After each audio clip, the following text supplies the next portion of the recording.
Assalamu alaikum everyone.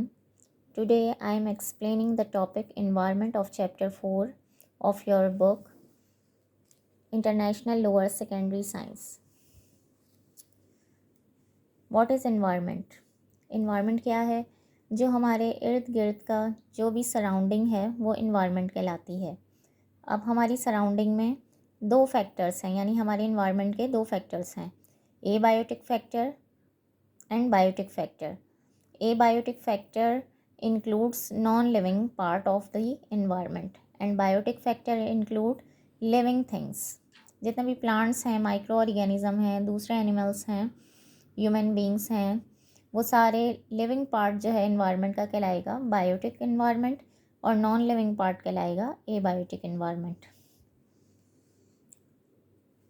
Firstly, I explain the abiotic environment. Abiotic environment में हम सबसे पहले पढ़ेंगे light. Light is the most important abiotic factor. Light के बगैर कुछ भी पॉसिबल नहीं है, लाइफ पॉसिबल ही नहीं है लाइट के बगैर. जितने भी प्रोड्यूसर्स हैं, मतलब प्लांट्स एंड एल्गी, ये अपना फूड खुद प्रिपेयर करते हैं with the help of sunlight by the process of photosynthesis. ये एक नॉर्मल प्रोसेस है कि प्लांट्स जो है वो नॉर्मल लाइट एब्जॉर्ब कर रहे हैं और जो है वो फोटोसिंथेसिस का प्रोसेस परफॉर्म कर रहे हैं. लेकिन डिफ़िकल्टी कहाँ है? कुछ प्लांट्स ऐसे भी हैं जिनको प्रॉपर लाइट प्रोवाइड नहीं हो रही. अब जिनको प्रॉपर लाइट प्रोवाइड नहीं हो रही वो क्या करेंगे अपनी बॉडी में? ऐसा तो नहीं कि वो मर जाएंगे, वो अपनी बॉडी के अंदर कुछ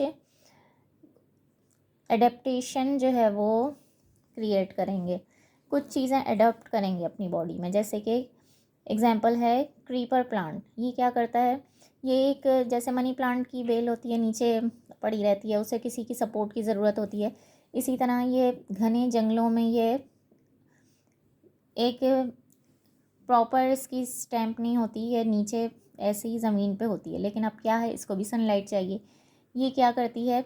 ये अपनी रूट्स को इस तरह डेवलप कर लेती है, ट्विस्ट करके किसी भी जो है वो टॉल ट्री के ऊपर जो है वो लिपट जाती है और क्लाइंब करती करती टॉप सरफेस पे आ जाती है जहाँ इसे सनलाइट मिलती है.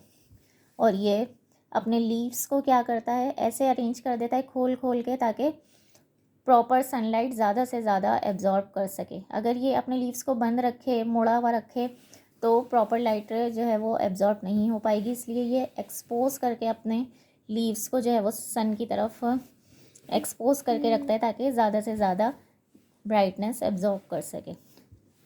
अच्छा, कुछ प्लांट्स हैं जिनका फेवरेट होता है हॉट, ज़्यादा से ज़्यादा ब्राइटनेस और ज़्यादा से ज़्यादा लाइट. उनमें एग्जांपल है डेजर्ट रोज़ की.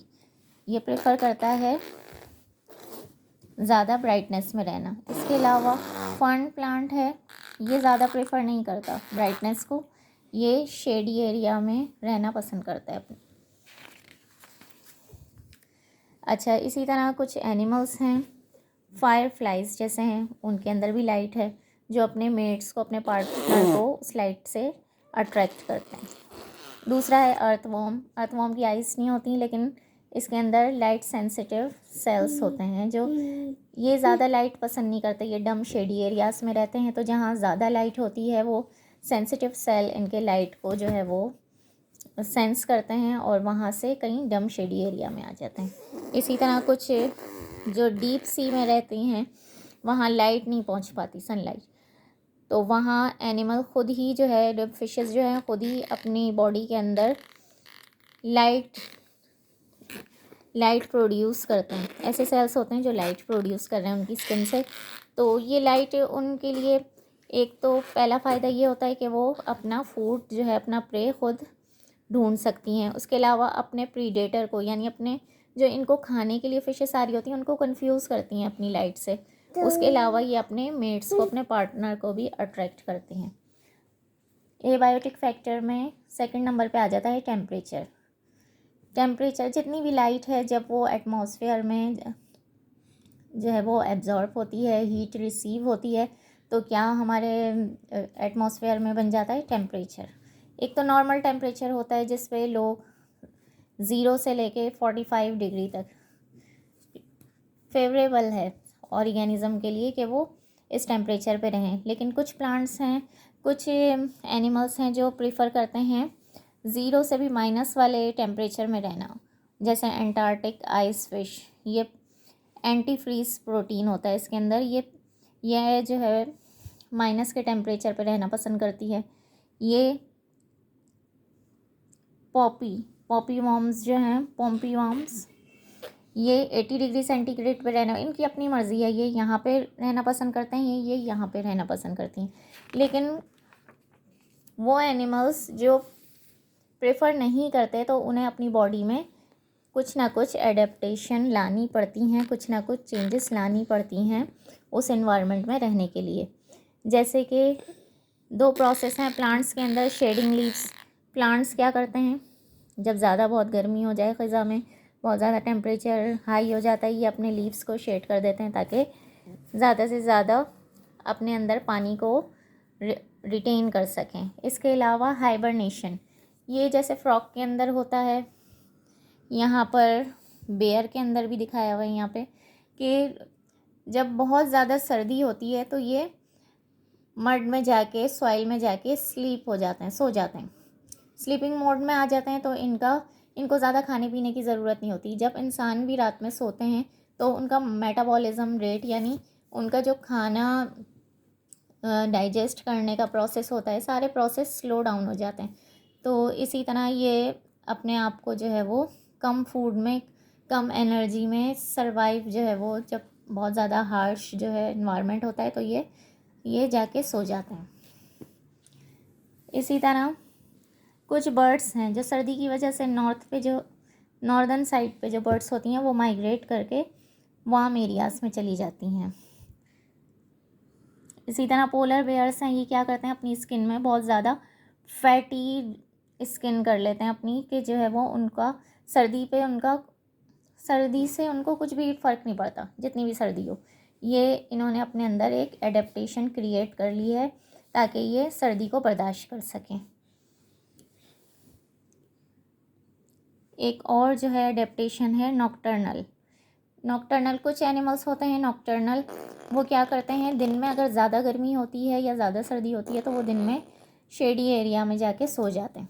अब जितनी भी लाइफ के प्रोसेस हैं जो परफॉर्म करने हैं, उन्हें खाना ढूंढना है, मेट ढूंढना है, जो भी करना है, वो सारे रात में करते हैं।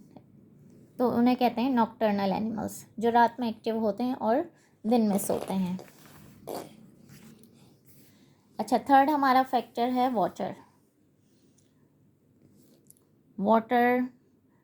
तो पानी का बहुत एसेंशियल पार्ट है।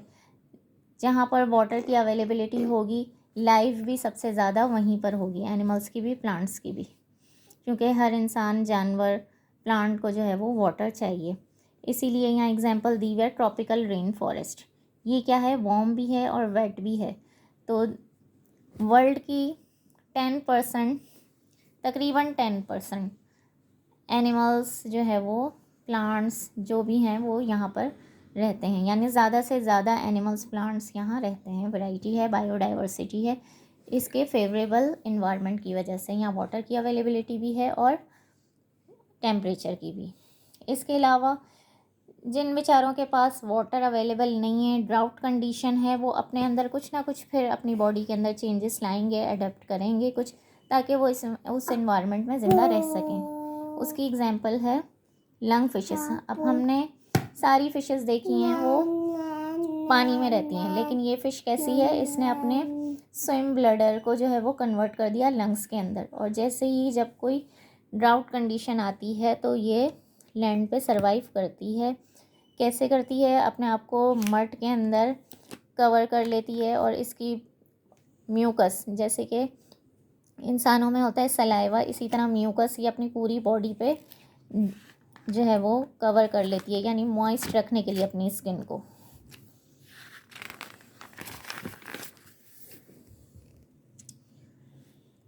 कैमल क्या करते हैं, बहुत सारा पानी जो है वो अपने अंदर स्टोर कर लेते हैं और डेजर्ट के अंदर फिर वो सरवाइव कर सकते हैं। इसी तरह कुछ रेप्टाइल्स हैं, इंसेक्ट्स हैं। रेप्टाइल्स की बॉडी आपने देखी है, बहुत ज़्यादा हैवी, मोटे मोटे स्केल्स से कवर होती है। वो क्यों होती है, ताकि उसके अंदर कोई पानी जो है वो उसका retain